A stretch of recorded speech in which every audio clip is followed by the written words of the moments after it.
El otro día estaba así en la ducha, pues duchándome, que voy a estar haciendo si no, mientras pensaba en este trozo del vídeo de Blanca. Que me haya costado tanto hacer un top 5 de la Met Gala, especialmente una Met Gala que referencia a la historia del arte, es muy mala señal. O sea, es que me ha costado mucho pensar. Pero bueno, así están las cosas, ¿qué le vamos a hacer? Y dije, coño, sí que es verdad que la Met ha sido mucho más aburrida que otros años.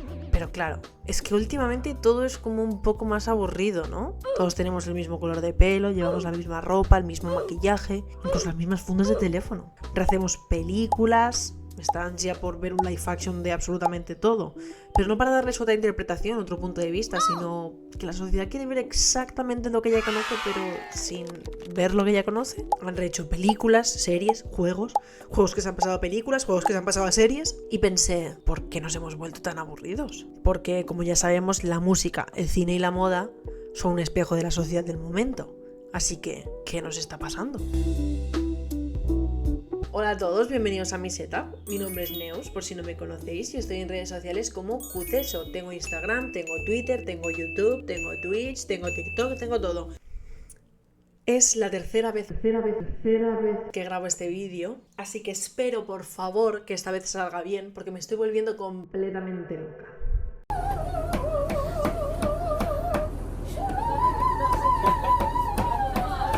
Antes de empezar sobre el tema por el que estamos todos aquí, quiero hacer un pequeño disclaimer por si acaso este vídeo llegara a mareas alejadas de mis ideales políticos. Yo soy una personita de internet, a mí no me conoce nadie, mi opinión no importa en absoluto. Si tu opinión coincide con la mía, muy bien, y si no, muy bien también. A no ser que tú defiendas la desigualdad, la humillación y el daño hacia otras personas. En ese caso, por favor, vete, porque no te va a gustar lo que voy a decir y la verdad es que yo no quiero que estés aquí. Vamos a ahorrarnos tiempo mutuamente y tú te vas y yo me quedo más tranquila, ¿vale?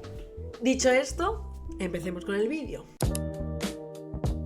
Antes de ponernos a hablar específicamente sobre nuestra sociedad actual, quiero que hagamos un pequeño repaso por nuestros tiempos pasados, porque ya sabemos que la cultura no aparece porque sí, siempre es un espejo a la situación sociopolítica del momento. Y a través de la cultura se expresan estos miedos, estas inseguridades, los ideales de la sociedad del momento.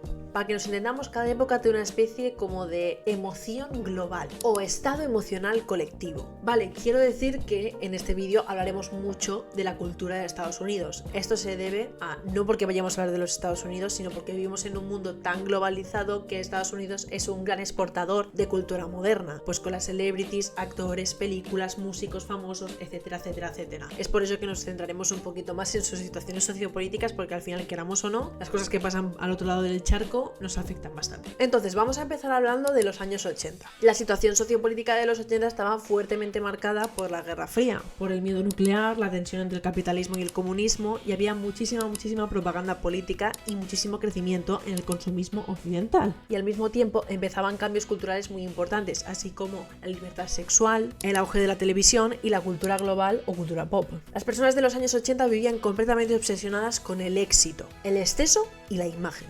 Porque el futuro daba mucho miedo. Así, para que nos entendamos, en los años 80 eran muy exagerados para sentirse vivos. Este sentimiento en la cultura se mostraba de la siguiente forma. En la moda se veían hombreras muy grandes, colores de neón, cuero, peinados llamativos y extravagantes y maquillajes exagerados, casi teatrales, y con una estética muy llamativa. En la música se destacaba el glamour, la fama global y la sexualidad provocadora. Así lo hacían personalidades como Madonna, Michael Jackson o Prince. En cambio, el cine se decantó por esta visión más oscura del momento, haciendo películas como Blade Runner o Terminator, que hablaban de este miedo al futuro, a la tecnología. Y por otra parte, teníamos películas como Top Gun o Rocky, que se centraban en este patriotismo, sobre todo patriotismo estadounidense. Para seguir, tenemos los años 90, que fueron esta completa contraposición a los años 80. La Guerra Fría terminó y la Unión Soviética cayó. Creció el internet, las multinacionales y un claro optimismo tecnológico, aunque seguía habiendo muchísima desigualdad y muchísima crisis identitaria. La sociedad pasó a estar mucho más globalizada, más conectada y más influenciada por medios internacionales. Y se popularizó mucho este sentimiento de vacío existencial, este cinismo y sobre todo el rechazo por el consumismo, que era muy popular en los 80. La juventud pensaba, el sistema no me representa. Y esto se ve claramente reflejado en la cultura. En la moda se empezó a popularizar un estilo mucho más urbano, informal y menos exagerado. Nació el grunge, del que destaca por su ropa ancha y colores apagados, un aspecto muy descuidado, que tenía mucha fuerte influencia por el hip hop, pues podemos verlo en la ropa oversize o esas cadenas. En la música podemos dividirlo en diferentes grupos. Primero teníamos a estos grupos más punk o grunge, como podría ser Nirvana, que hablaban de esta ansiedad y de este descontento juvenil que había en el momento. Después se popularizó en gran parte el hip hop, con personalidades como Tupac Shakur, que hablaban de experiencias racistas y de la violencia que se vivía en estos barrios más marginales de Estados Unidos. Y por otra parte empezaba a brillar el pop adolescente, con personalidades como Britney Spears. En el caso del cine se veía un claro optimismo tecnológico, como podemos ver en Matrix, sin olvidarnos de este miedo por perder la realidad y de esta ansiedad que se vivía en el momento. Los años 2000 empezaron con uno de los episodios terroristas más conocidos de la historia. Se trata del ataque a las Torres Gemelas el 11 de septiembre del 2001. El mundo entró en una paranoia terrorista, guerras y vigilancia masiva y constante, ya que hacia el final de la época, en el 2008, surgió la crisis económica y que destruyó completamente el optimismo económico. La sociedad se volvió muchísimo más insegura y digital, y eso llevó a una obsesión por las celebrities, por los smartphones, por las redes sociales y por la cultura viral. En la moda, la cultura celebrity era la que mandaba. Se llevaba el brillo metálico, el tiro bajo, la delgadez completamente extrema, las gafas futuristas y la ropa pop muy exagerada. Esto hizo que en la música brillaran personalidades como Britney Spears o Beyoncé. ¡La Beyoncé! Aunque también hubo un gran auge de lo emo y lo punk, como podemos ver en grupos como Linkin Park, que hablaban de esta ansiedad, del aislamiento y de la frustración juvenil del momento. En el caso del cine se volvió muchísimo más oscuro y paranoico, y el ejemplo de esto es El Caballero Oscuro, que directamente hablaba sobre terrorismo, caos y vigilancia. Y surgieron sagas muy importantes como lo son El Señor de los Anillos o Harry Potter, que la gente usaba como escape del momento actual que estaban viviendo. Antes de lanzarnos a hablar directamente de la actualidad, tenemos que hablar especialmente de los años 2010. Los 2010 fueron años fuertemente marcados por las redes sociales, la polarización política y los smartphones. La política pasó a ocurrir en un terreno online y surgieron movimientos como el Me Too o el Black Lives Matter. Básicamente las personas empezaron a mostrar por redes sociales sus vivencias tanto misóginas como racistas que vivían diariamente, pero la identidad digital se volvió en lo más importante. Las personas no paraban de compararse constantemente y buscaban variación digital todo el rato. Aumentó la ansiedad, la polarización y las guerras culturales. La moda giraba en torno a la cultura influencer, streetwear, fitness body positive y la nostalgia. La apariencia era lo más importante digitalmente. El streaming cambió completamente el mundo de la música y del cine. En el caso de la música aparecieron o ganaron mucha popularidad cantantes como Kendrick Lamar y Bad Bunny, que hablan en sus músicas sobre sexo, violencia, fama, dinero, emociones, identidad y ansiedad. Y en el caso del mundo del cine, con la aparición de Netflix y de HBO, empezó a tener muchísima más importancia las series, como por ejemplo Black Mirror o Juego de Tronos. Quiero hablar especialmente de Black Mirror porque es un muy claro espejo de la sociedad del momento, de ese miedo por la pérdida de la privacidad que teníamos y de la dependencia tecnológica del momento. Para resumir entonces nuestro pasado, tenemos que en los 80 brillaba el exceso, la ambición y el miedo nuclear. En los 90 el desencanto, la globalización y la rebeldía. En los 2000 la inseguridad, las celebridades y la digitalización. Y en los 2010 las redes sociales, el activismo y la polarización. No podemos lanzarnos a hablar sobre nuestra cultura sin antes analizar seriamente nuestra situación sociopolítica actual. Los 2010 terminaron con una sensación de avance cultural y social muy claro, en el que eran muy mainstream ideas como el feminismo contemporáneo, el body positive, la diversidad racial, la salud mental, la inclusión LGTB, la crítica a los roles tradicionales y las masculinidades alternativas. Y parecía que todo estaba avanzando hacia una sensibilidad y una empatía social muy clara. Pero esa percepción tenía límites. En muchos espacios digitales y sociales más progresistas parecía que esas ideas estaban completamente ganadas, pero la verdad es que por lo bajini había personas muy incómodas y resentidas por esta ola progresista que lentamente empezaron a ganar fuerza y voz. Está demostrado históricamente que cuando hay avances sociales muy rápidos aparecen reacciones contrarias. Entonces, esos sectores de ya no se puede decir nada, los hombres están siendo atacados, o nos están reemplazando. Empezaron a crecer y fueron fuertemente empujados por las redes sociales, porque ya sabemos que en las redes lo más importante no es la verdad o el equilibrio, sino que priorizan la reacción y la atención. Y no hay nada que cree más reacción que el contenido polémico, agresivo e indignante, pero sobre todo el trivial y el simplificado, lo que lleva a que los discursos extremos se extiendan con mucha más rapidez que los discursos moderados. El machismo agresivo, el racismo, la misoginia, la humillación y la radicalización tienen muchísimo alcance online, porque es lo que más reacción genera. Actualmente las redes sociales son una máquina de indignación, de miedo y de tribalismo, pero sobre todo de comparación constante. Y esto a quien afecta especialmente es a los jóvenes. Muchos de nosotros hemos crecido en la precariedad económica, con mucha dificultad para relacionarnos. Y es mucho más fácil hacer caso a la influencer de turno que te dice que la culpa de todo esto la tienen las feministas y los inmigrantes, que pararte a pensar en el problema sistemático en el que estamos viviendo. En especial, la sociedad actual está fuertemente marcada por una crisis en la identidad masculina. Históricamente, los hombres siempre habían estado en posiciones de poder. Ellos eran la autoridad y ellos tenían el control y el dominio social. Pero los tiempos fueron cambiando y aparecieron trabajos muchísimo más precarios, nuevas expectativas emocionales, igualdad de género, y muchos se han adaptado, sí, pero muchos otros empezaron a sentirse desorientados, solitarios y hechos de menos. Esto les llevó a esconderse en movimientos antifeministas o directamente misóginos y que hacen culto a la masculinidad dominante. Seguro que todos habéis escuchado términos como la male loneliness epidemic, los incels, la red pill, etcétera, etcétera. Y así, de la misma forma que hay un gran auge de la misoginia, hay un gran auge del racismo. Como he dicho antes, vivimos en épocas de inflación, de inseguridad y de crisis de vivienda. Y nosotros, humanos, necesitamos señalar a alguien.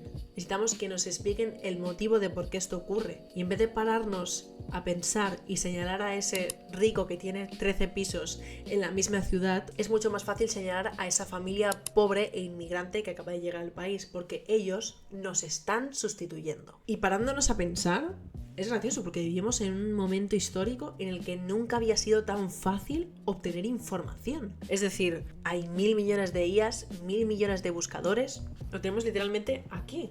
No hay que buscar mucho más. Pero que tengamos más información no significa que lo entendamos. Vivimos llenos de estímulos, con vídeos que duran solo segundos, noticias constantes, información descontextualizada todo el rato. La gente ya no consume de forma consciente, sino que consume de forma emocional. Y vivimos en una sociedad que estamos cansados, que estamos ansiosos y que estamos frustrados. Y eso nos hace mucho más vulnerables a discursos simples y extremos. Y yo no soy el primer vídeo ni la primera persona que va a analizar todo esto. Ya sabéis que nosotros en la sociedad nos movemos como un pequeño rebaño de ovejas. Y todos queremos ser esa oveja negra que se sale del sistema. Entonces, viniendo de unos años en lo que lo más popular era ser progre, tanto que se hizo muy mainstream hasta el punto que empresas empezaron a usarlo como marketing. Eso hizo que la gente empezara a ver el movimiento progresista como una obligación, como algo impuesto, pero sobre todo como algo corporativo.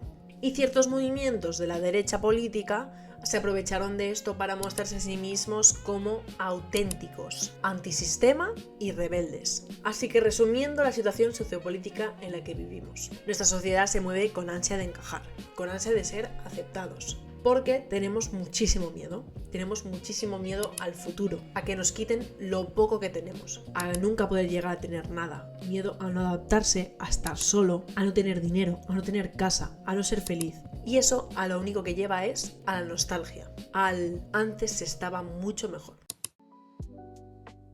Vale, ahora que hemos hecho todo este análisis, ¿por qué somos tan aburridos entonces? Vale, primero tenemos que destacar que entre los años 80, 90 y 2000, o más o menos al principio de los 2000, había muy pocas subculturas y estas eran muy obvias visualmente. Existían los punks, los góticos, los metaleros, los hippies, los raveros, y cada grupo tenía su estética, sus ideales, su música, sus películas, sus lugares, etc. Pero internet lo cogió y lo mezcló todo. Entonces, lo alternativo, el lujo, el anime, el fitness, el minimalismo, todo está exactamente metido en el mismo feed. Por lo que las identidades visuales pierden muchísima fuerza y ya no hay movimientos culturales sólidos. Hay microestéticas y tendencias rápidas o identidades temporales. Toda nuestra sociedad gira en torno a las redes sociales y el algoritmo premia lo reconocible, lo fácil, no lo raro. Funciona lo sencillo y lo fácil de consumir, los colores neutros. No porque los colores neutros gusten, sino porque los colores neutros no generan rechazo. Además, como he dicho antes, estamos en una clara ansiedad económica y eso se demuestra perfectamente en nuestra ropa. No pretendemos destacar, no pretendemos ser exagerados, pretendemos sentirnos seguros, discretos y aceptados. Estamos cansados y eso es lo que demuestra nuestra ropa. Y así como pasa con la ropa, pasa en el cine. Las grandes empresas ya no quieren arriesgarse a perder dinero. Prefieren utilizar esta nostalgia y volver a hacer películas que ya se ha visto anteriormente. Hacer remakes, segundas partes, terceras partes, y ya no solo en trama. Seguro que habéis visto 1000 millones de veces muchísimos memes de que la pantalla está tan oscura que ni siquiera ves lo que está pasando. Y esto no ocurre porque sí. El cine moderno usa una iluminación súper oscura, con colores fríos y fotografía gris. Y esto es porque refleja la ansiedad y el agotamiento del momento. Además quiero decir, por último, que las redes sociales han hecho la globalización muchísimo más exagerada. Hasta el punto que es muy probable que tú, que vives en un pueblecito de España, tengas mucho en común con una persona de un pueblo de Ohio. ¿Por qué? Porque todos veis lo mismo. Tenéis las mismas apps, veis el mismo creador de contenido, veis el mismo feed, escucháis la misma música, lleváis la misma ropa, veis las mismas películas. Y aunque vivimos en un mundo tan interconectado, con mucha más estética, más ropa, muchísimas más fuentes, más imágenes, más inspiración, más posibilidad de identidad, ya no pretendemos expresar. Pretendemos cuidar nuestra imagen, vernos bien online, ser consumibles visualmente, porque eso es lo que terminan empujando los algoritmos y los mercados, lo reconocible, lo rentable y lo seguro. Bueno, no sé si llamar a este apartado conclusiones o opinión personal, ya veré más adelante, e intentaré no irme por una parte muy política. Lo intentaré, pero probablemente no lo consiga. Quiero decir un par de cosas antes de terminar este vídeo. Vivimos en un mundo en el que hay un auge de la derecha muy claro, en el que están llegando al poder personas con unos discursos súper dañinos para la sociedad más baja y más pobre como somos nosotros. Entonces ya sabéis que si la gente de arriba dice que comerse una manzana cada día por la mañana es bueno, la gente de abajo que cree que es así empezará a hacerlo. Por eso creo que es muy importante que en un mundo en el que ideas tan misóginas y tan racistas están avivándose, es muy importante no solo no ser racista o no ser misógino, sino ser anti-misóginos y anti-racismo. Y lo que es más importante, tenemos que intentar no quedarnos callados. Y no me refiero solo a hablar específicamente, sino nosotros hablamos mucho con la ropa, con nuestra apariencia, con lo que subimos, con lo que vemos, con lo que hacemos. Es muy importante que no hagamos las cosas porque todo el mundo lo hace, o porque creemos que si hacemos esto vamos a encajar, o porque creemos que si hacemos esto vamos a gustar. Haz lo que tú quieras hacer, haz lo que a ti te haga feliz, mira lo que tú quieras y mira lo que a ti te haga feliz, sin importar lo que otras personas vayan a pensar. Hasta aquí ha llegado el vídeo de hoy, espero no haberme ido mucho de la olla. Ya os digo, es la tercera vez que grabo este vídeo, ya no puedo más. Espero que esto haya salido bien, porque si no, no voy a grabarlo más veces. Tipo, this is the last chance, no voy a hacerlo más veces. Si me veis mirando hacia aquí, es porque me estoy mirando a mí misma, soy así de egocéntrica. Es que quería ver que todo estuviera grabando bien después de haberlo grabado 3 veces, porque yo, bueno, no tengo una cámara como tal, grabo con la webcam y grabo con el OBS, así que... Aquí se hace lo que se puede, chicas. Bueno, dejadme por la cajita de comentarios qué os ha parecido, si os ha gustado, si no, si os gustan este tipo de vídeos de yo pensando y yo creyendo X cosas. Os recuerdo que os dejo por aquí abajo el link a todas mis redes sociales. Os recuerdo que tengo un canal de Twitch y que mi intención es empezar a ser un poquito más activa por allí. Mi intención es hacer 3 directos a la semana. Intentaré también hacerlo en YouTube, pero la verdad es que todavía no sé cómo se hace eso de... directo en 2 plataformas a la vez. Si alguien lo sabe, que me lo deje en comentarios también. Nada, seguidme por Instagram, que por ahí sí que soy bastante activa, subo alguna que otra historia de vez en cuando. También voy a empezar a subir TikToks de forma más seguida, así que no olvidéis seguirme por ahí. Y creo que ya no tengo nada más que decir. Espero que os haya gustado mucho, no os olvidéis dejar un like y ya está. Un besito para todos. Chao.